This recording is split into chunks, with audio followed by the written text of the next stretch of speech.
the writer, can you tell us a little bit about this main character that we just met here? Okay, so the main character, Not the frog, not that the one. guy. I'll take that away. The main character is Mulaka, and he is a shape-shifting shaman of this tribe. And what's special about him is that he is very much in touch with the spiritual world. So he's able to actually communicate with the gods and the demigods and the overworld, the underworld, all of that. And that's important because in this world, you know, the higher gods, which are the god moon, the god sun, the gods of the twilight, they want to destroy the earth. They've seen how the world has changed. They don't like what they see. They think it's corrupted. They think it's just not what they envisioned. And so they've decided to actually restart everything, just wipe everything clean and start over from scratch.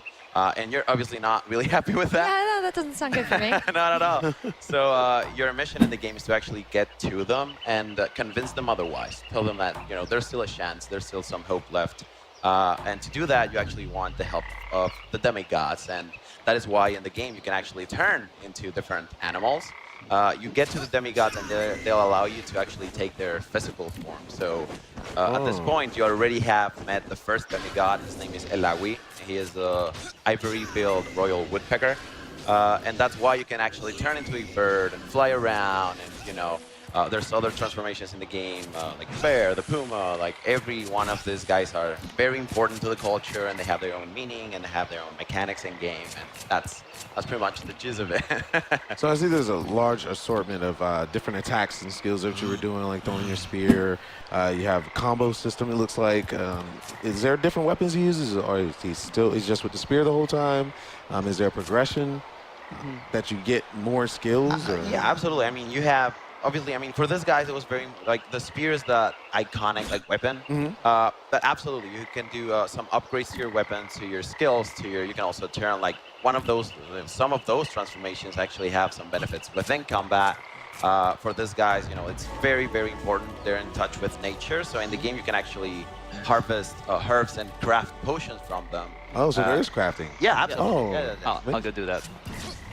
There we go. So one of the things about Mulaka, he's so unique looking. How does his appearance relate to the culture story that you're trying to tell? You know, for the spotted look, it's a very traditional, ceremonial kind of like outfit or look for like these guys. I mean, everything. Again, it's really based off like actual stuff. Yeah, it's fantastic. So you know, the character really imitates what an actual warrior from this tribe would look like if, you know, all of this would have happened like in the real world. So as he navigates through here, what do you use as the storytelling elements so we can really, you know, you said part of the goal was so we can learn about this culture. How much do you think we are going to learn?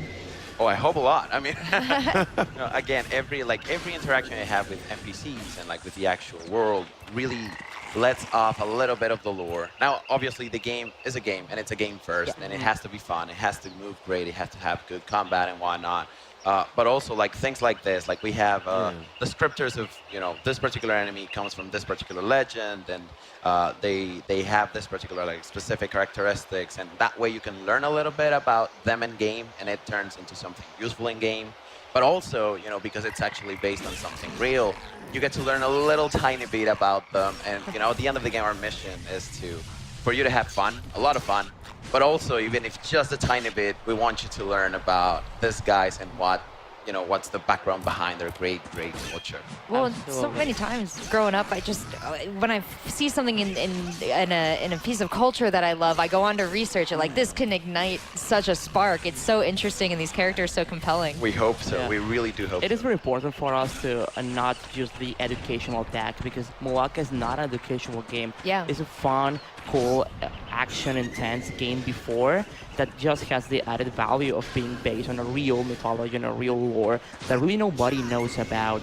So even if you're the kind of a person who doesn't really care much about the culture, I mean, you will have fun with this game because it's an action game. There's puzzle solving, there's exploration, there's characters, there's a good story in it, and we just added the mythology behind all of this so that by the end you will be like, wow, so all of this is a real legend, it's a real mythology, these people exist, and these are real places somewhere in the world. This is cool. Yeah, lately there's a lot of games out that are trying to go that route. I'm so happy that you guys are doing this because